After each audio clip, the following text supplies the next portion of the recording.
Hello, I'm Chris Anderson. Welcome to the TED interview.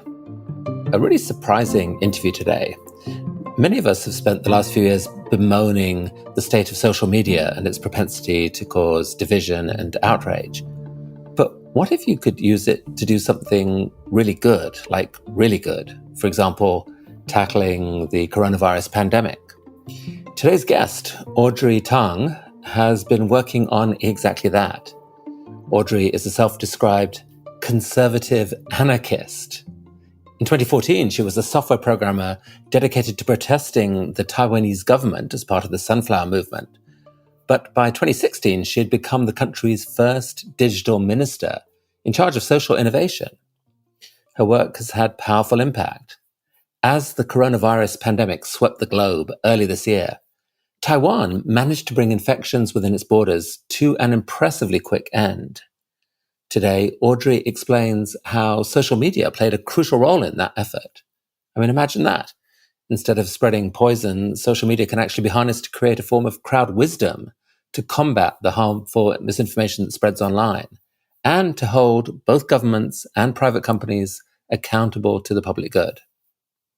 This interview was recorded live at the TED 2020 conference, which is happening virtually throughout June and early July. The conversation is hosted by TED Science Curator David Biello and Current Affairs Curator Whitney Pennington-Rogers. Here's David. Thank you. Please give a warm TED welcome to the conservative anarchist, Audrey Tang. Very happy to be joining you, and good local time, everyone. So, tell us about digital tools and COVID.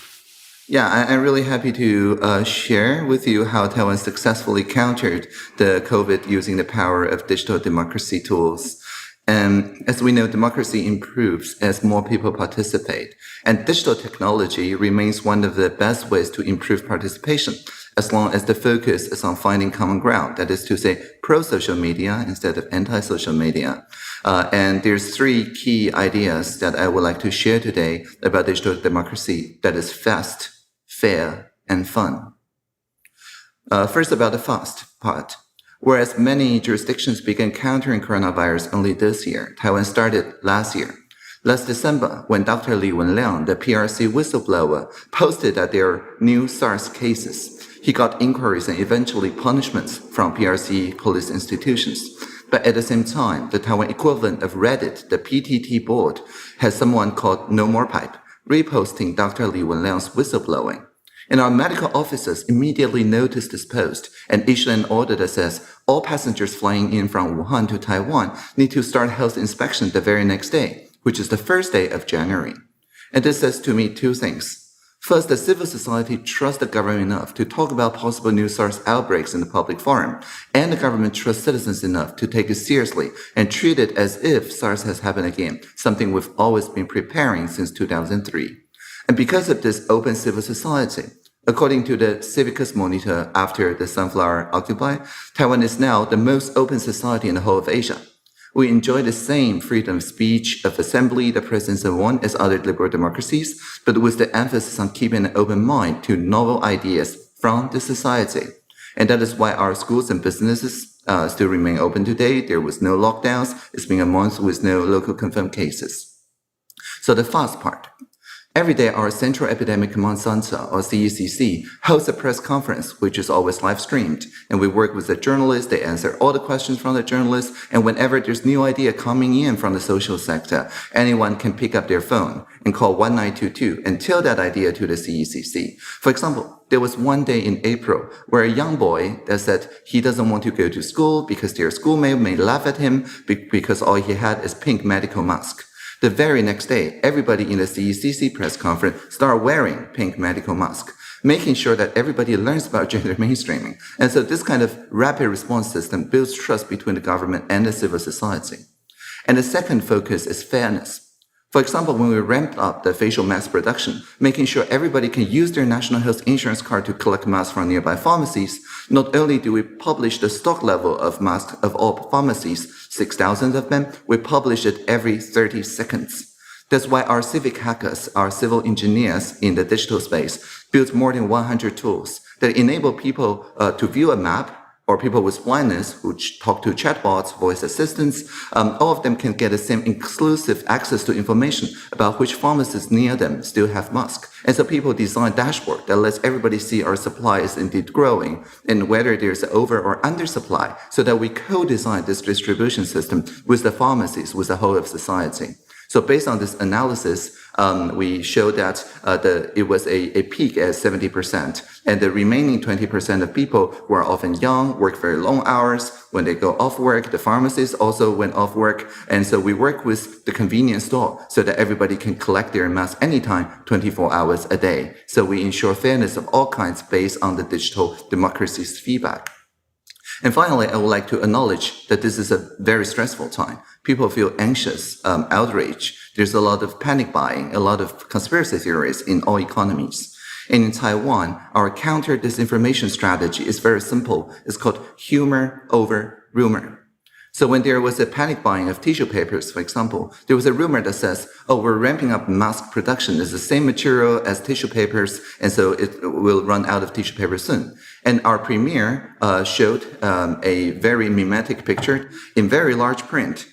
He shows his bottom, wiggling it a little bit, and then the large print says, each of us only have one pair of buttocks.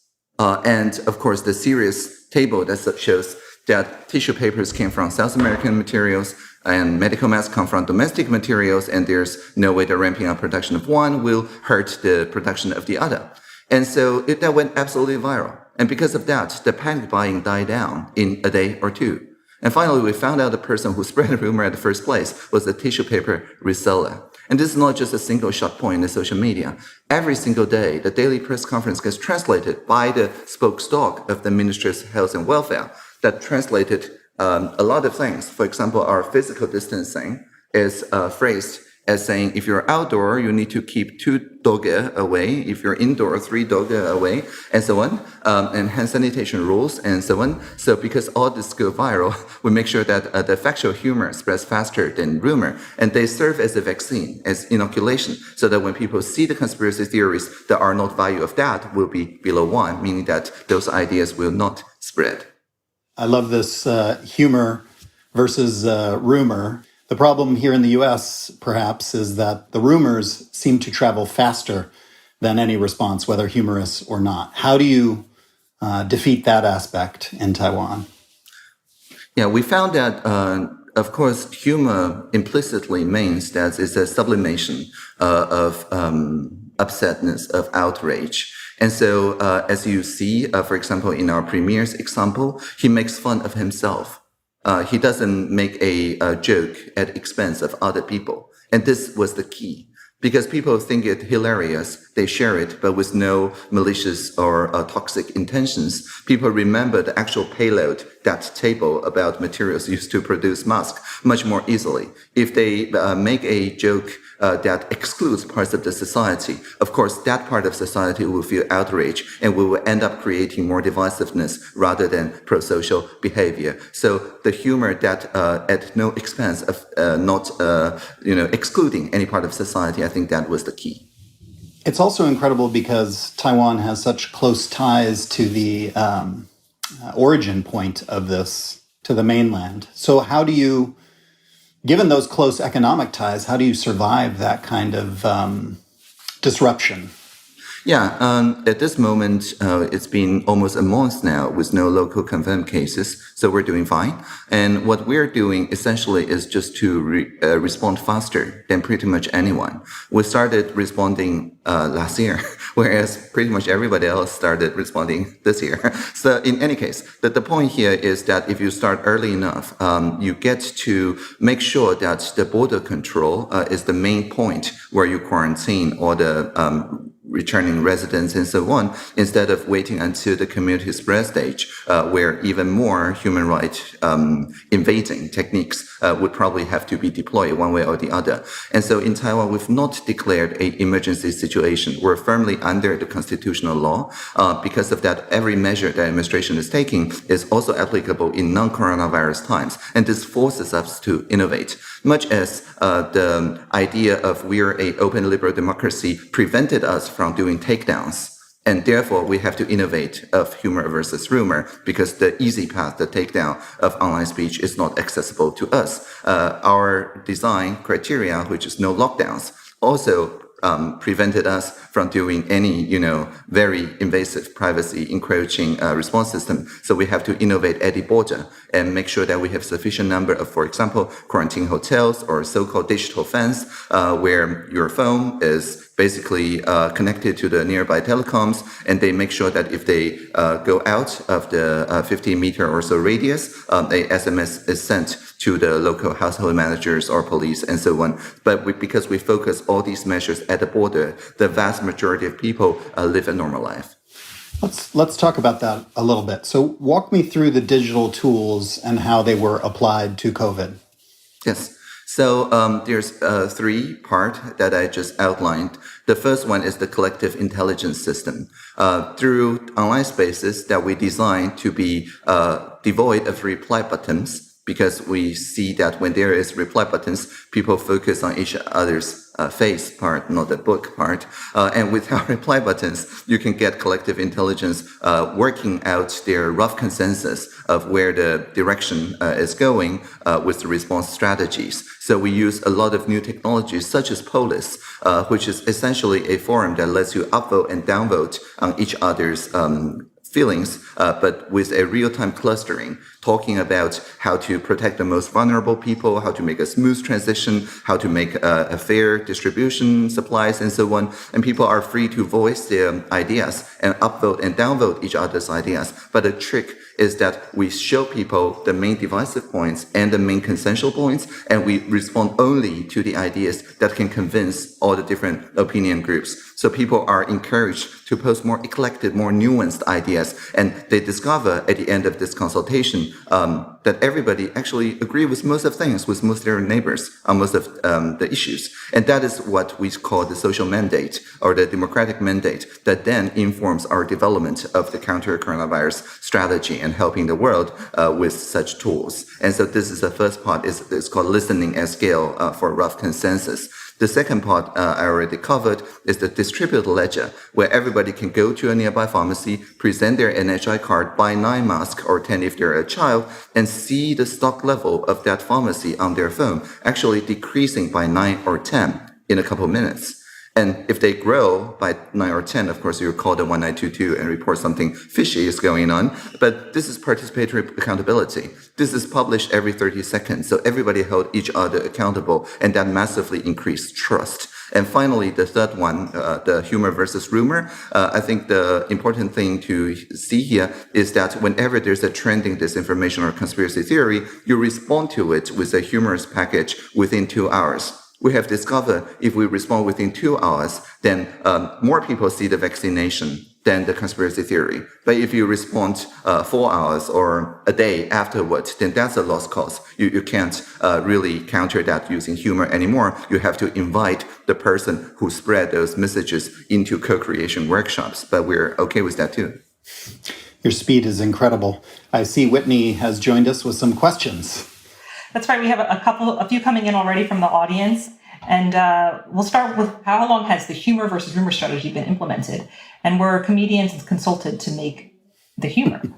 Yes, definitely. Comedians are our most cherished colleagues, and each and every ministry have a team, what we call participation officers, in charge of engaging with trending topics. And it's a more than 100 people strong team now.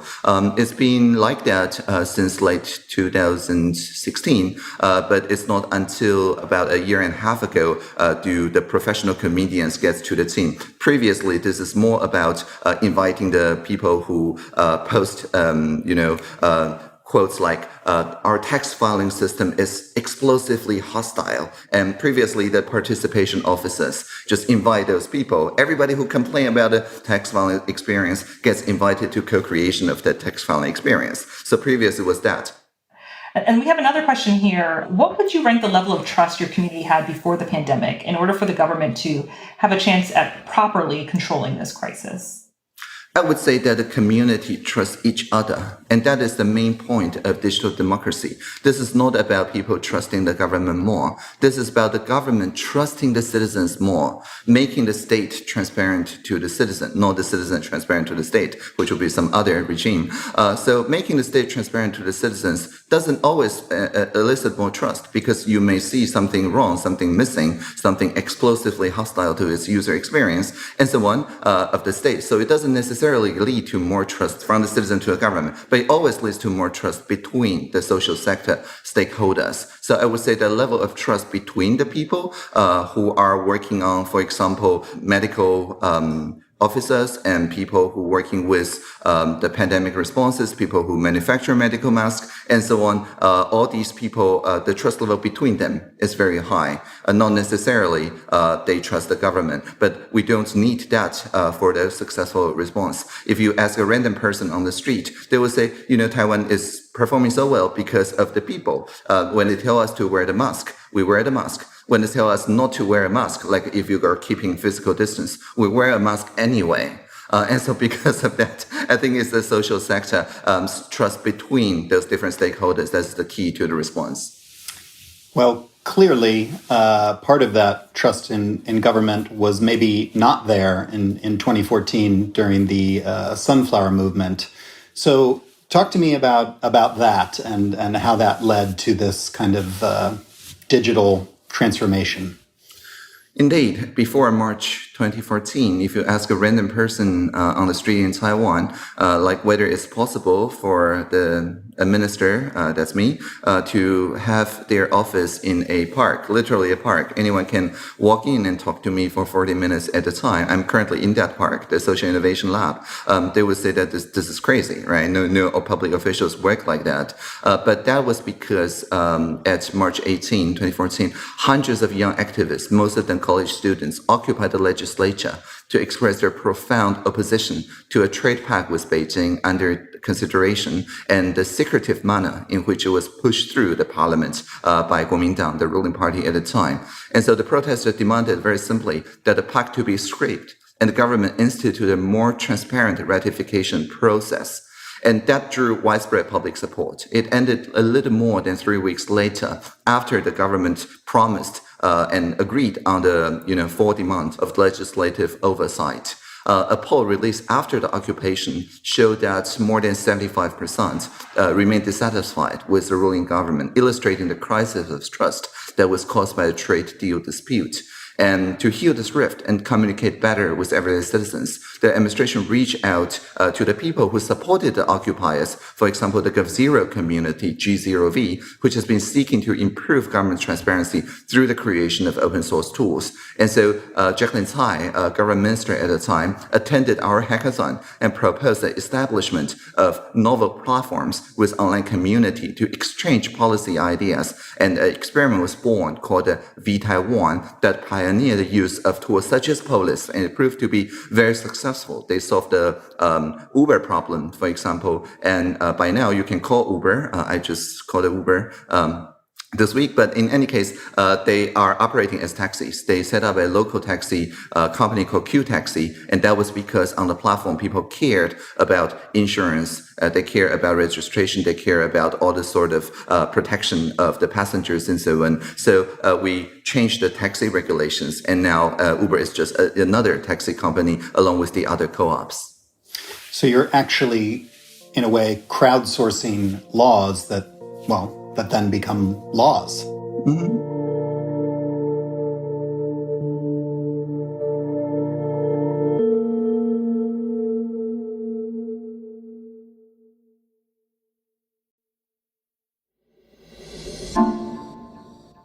So some might say that this seems easier because Taiwan is an island that maybe helps you control COVID, helps promote social cohesion. Maybe it's a smaller country than some.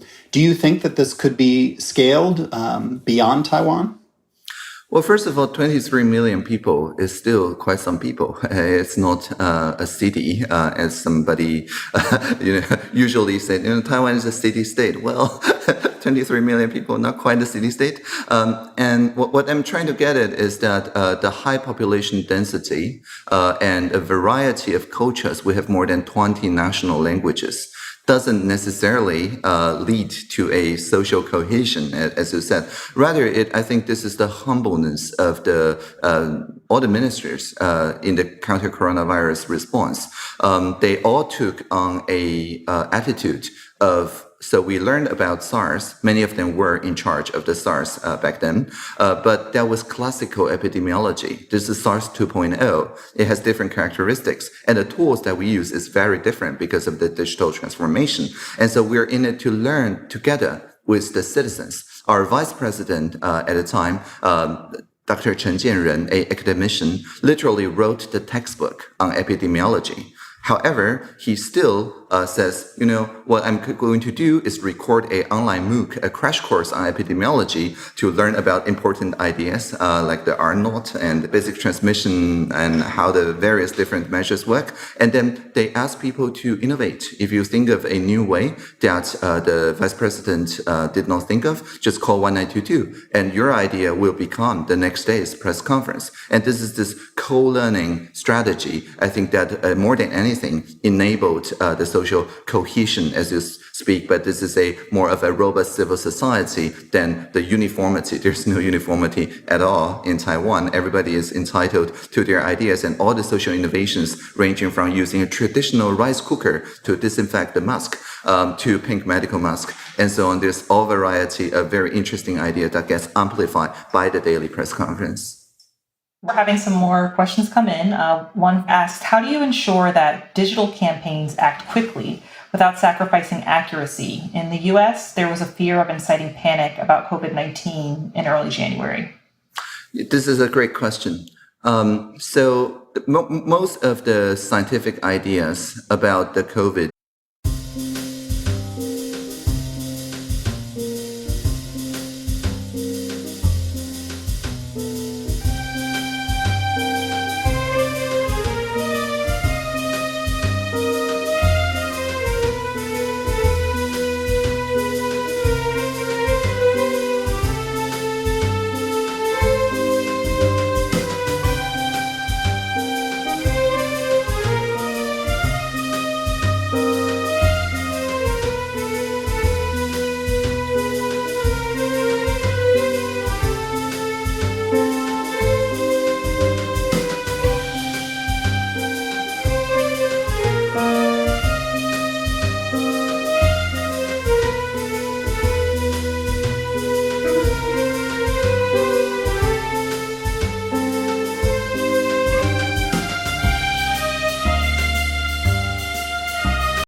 is evolving, right? The efficacy of mask, for example, is a very good example because the different characteristics of previous respiratory diseases respond differently to the facial mask.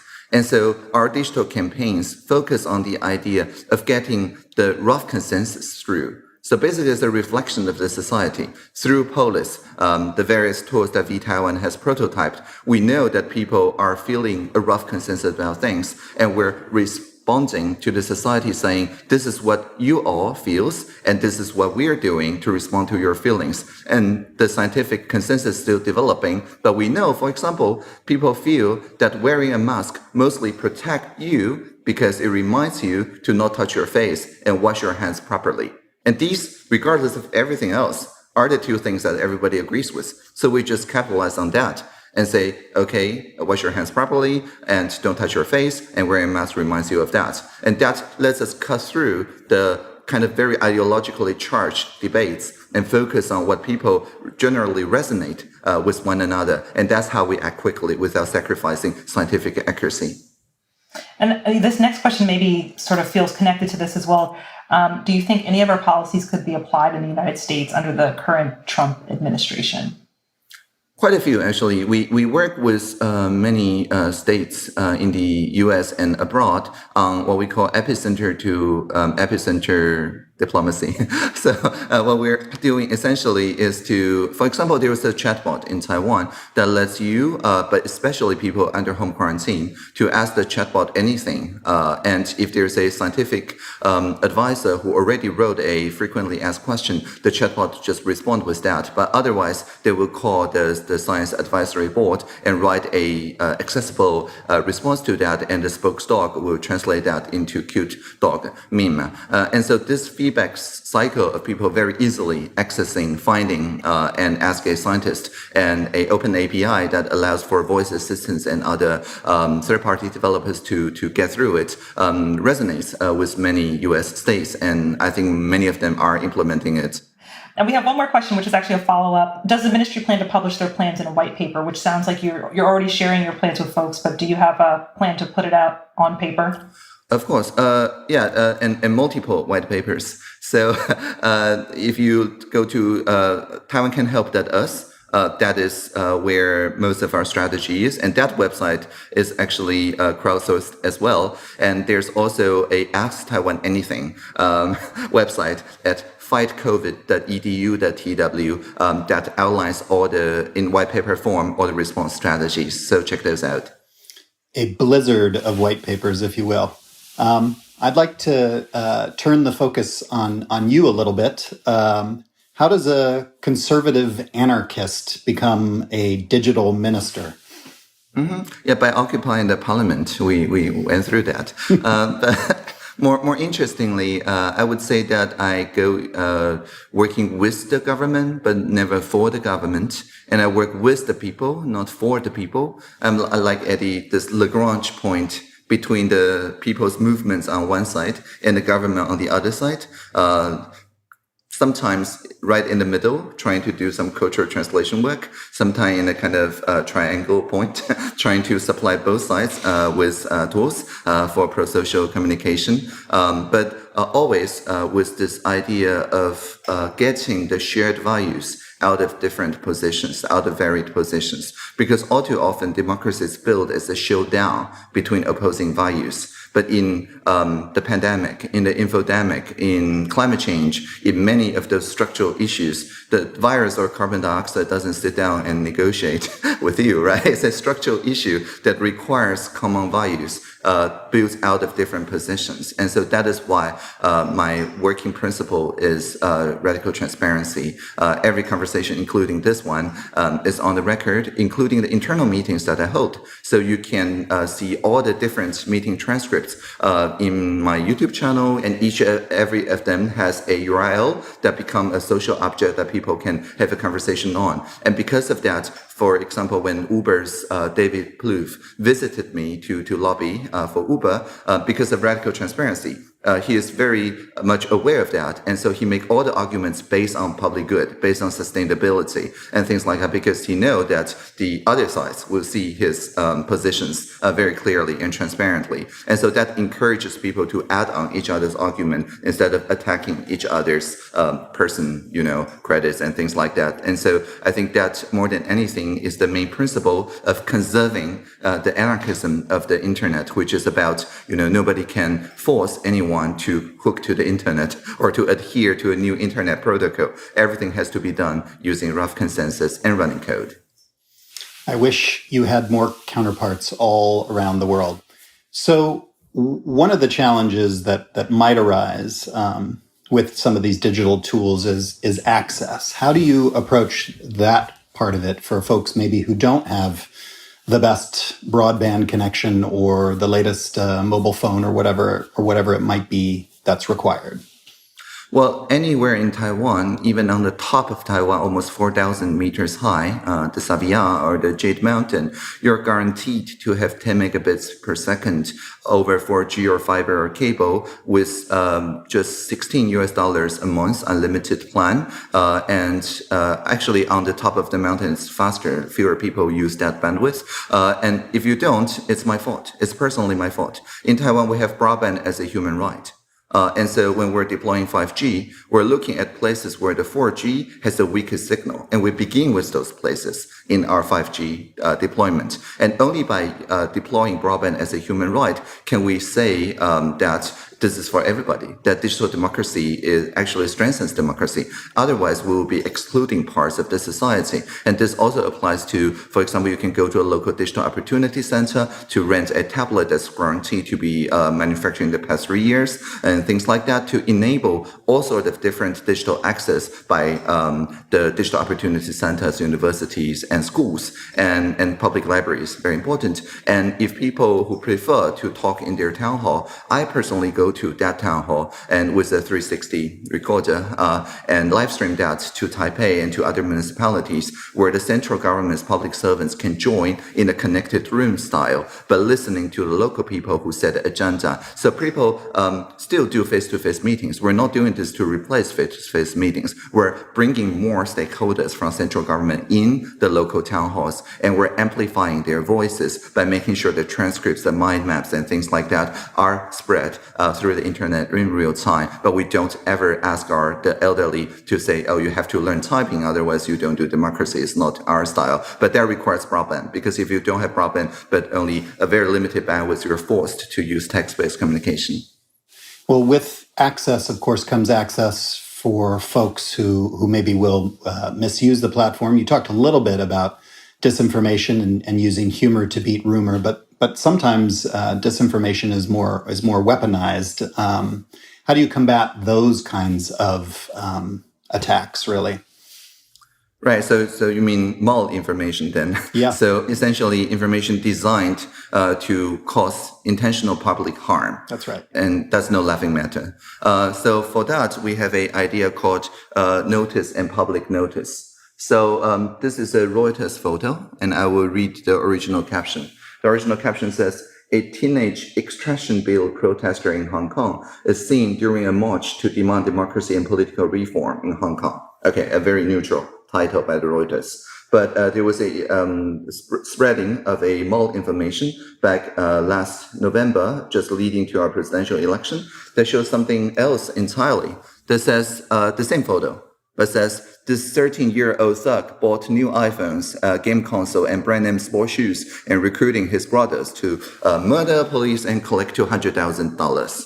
And this, of course, is a weapon designed to sow discord and to elicit in Taiwan's voters a kind of distaste for Hong Kong, and because they know that this is the main issue. And had we resort to takedowns, that will not work, because that will only evoke more outrage. So we didn't do a takedown. Instead, we work with the fact checkers and professional journalists to attribute this original message back to the first day that it was posted. And it came from 中央政法委长安监, that is a main political and legal unit in the Central Communist Party in CCP. And we know that it's their Weibo account that first did this new caption. So we send out a public notice, and with the partnering social media companies, pretty much all of them, they just put this very small reminder next to each time that this is shared with the wrong caption that says this actually came from the central propaganda unit of the CCP. Click here to learn more, to learn about the whole story. And that, we found, that has worked, because people understand this is then not a news material. This is rather a appropriation of Reuters news material and a copyright infringement at that. In any case, the point is that when people understand that this is an intentional narrative, they won't just randomly share it. They may share it, but with a comment that says, oh, this is what the, 中央政法委 is trying to do to our democracy. Seems like some of the global social media companies could learn something from notice and public notice. What advice would you have for the Twitters and Facebooks and Lines and WhatsApps and you name it of the world? So just before our election, we said to all of them that we're not making a law to kind of punish them. However, we're sharing this very simple fact that this is a norm in Taiwan, that we even have a separate branch of the government, the control branch, that publish the campaign donation and expense. And it just so occurred to us that in the previous election, the mayoral one, there's a lot of candidates that did not include any social media advertisement in their expense. And so essentially that means that there is a separate amount of political donation and expense that evades public scrutiny. So I said, look, this is very simple. This is a social norm here. I don't really care about other jurisdictions. You either adhere to the social norm that is set by the control yuan and the investigative journalist, or maybe you will face social sanction. And this is not the government mandate, but it's the people fed up with, black box. And so Facebook actually published in the ads library, I think at that time, one of the fastest and response strategy where everybody who basically have any dark pattern advertisement will get revealed very quickly, and the investigative journalists work with the local civic technologist to make sure that if anybody dare to use social media in such a divisive way, within an hour, there will be a report out condemning that. So nobody tried that during the previous presidential election season. And Google and Twitter simply said, okay, we'll just refrain from running political advertisement during your election if that's your social norm. So change is possible. Mm-hmm. Hey there, we have some more questions from the community about your reopening strategy. How are you enabling restaurants and retailers to open safely in Taiwan? Well, they never closed. Oh. Okay. So, yeah, they never closed. There was no lockdown. There was no closure. We just said a very simple thing in the CECC press conference, that there's going to be physical distancing. You maintain 1.5 meters indoors or wear a mask, and that's it. And so there's some restaurants that put up, I guess, red curtains. Some put very cute teddy bears and so on the chairs to make sure that people spread evenly. Some installed glass or plastic walls between the seats. There's various social innovations happening around. And I think the only shops that got closed for a while because they could not innovate quick enough to respond to these rules was the intimate escort bars. But eventually, even they invented new ways by handing out these caps that are plastic shielding, but still leaves room for drinking behind it. And so they open with that social innovation. Wow, it's a lot to learn from your strategies there. So the big concern when it comes to using digital tools for COVID or using digital tools for democracy is always privacy. I'm sure the citizens of Taiwan are perhaps equally concerned about their privacy, especially given the geopolitical context. So how do you cope with those demands? Yeah, we design with not only defensive strategy like minimization of data collection, but also proactive measures such as privacy-enhancing technologies. One of the top teams that emerged from the police on how to make contact tracing easier, focused not on the contact tracers, not on the medical officers, but on the person. So they basically said, okay, you have a phone, you can record your temperatures, you can, record your whereabouts and things like that. But that's straightly in your phone. It doesn't even use Bluetooth.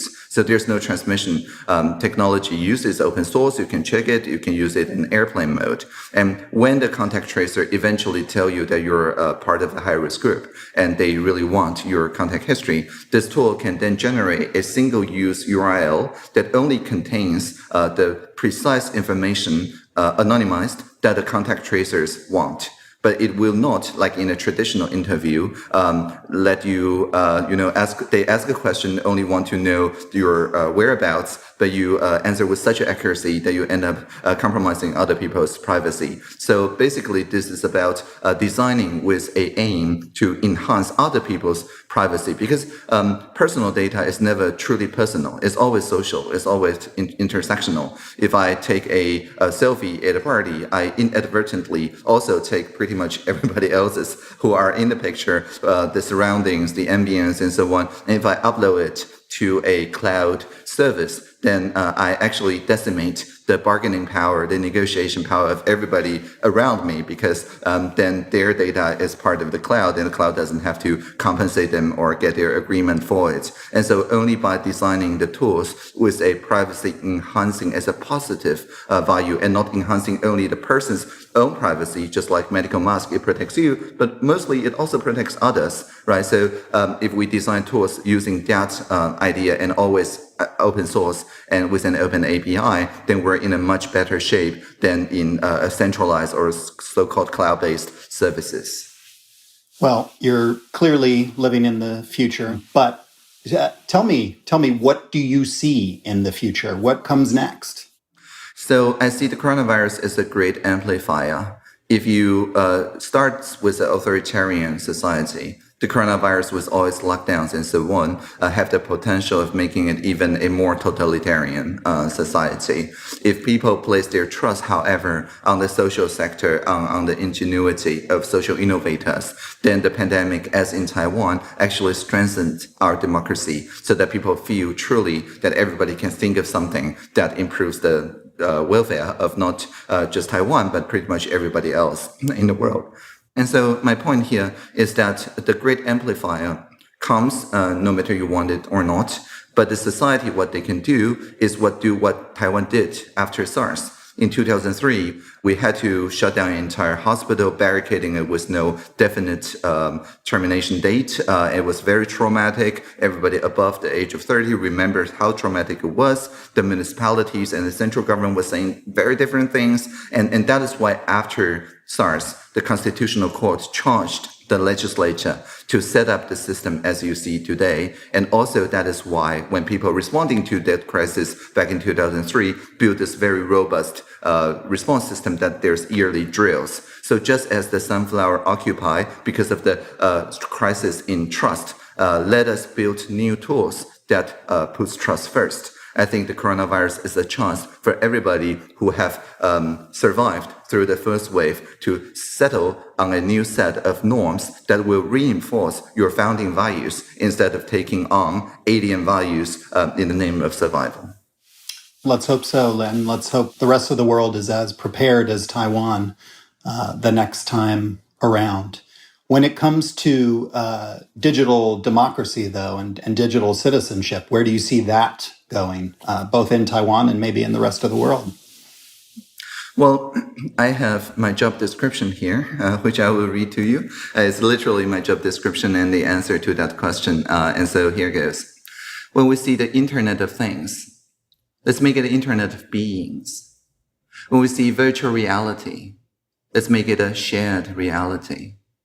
When we see machine learning, let's make it collaborative learning. When we see user experience, let's make it about human experience. And whenever we hear the singularity is near, let us always remember the plurality is here. Thank you for listening. Wow. So I struggle to imagine a adoption of these techniques in the U.S., and that may be my pessimism weighing in. But what words of hope do you have for the U.S. as we cope with COVID? Well, as I mentioned, during SARS in Taiwan, nobody imagined we could have a CECC and a cute spokesdog. Before the Sunflower Movement, during the large protest with, I think, 500,000 people on the street and many more, nobody thought that we could have a collective intelligence system that puts open government data as a way to rebuild citizen participation. And so never lose hope. As my favorite singer, Leonard Cohen, poet, also is fond to say, ring the bells that still can ring and forget any perfect offering. There's a crack in everything, and that is how the light gets in.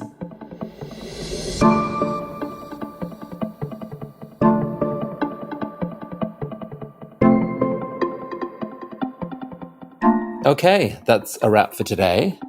Thank you to our podcast team. Our editor is Grace Rubenstein. Our podcast producer is Kim Niederfane-Peterser. And our production manager is Anna Phelan. Our show is mixed by David Herman, and our theme music is by Alison Leighton Brown. Thank you so very much for listening.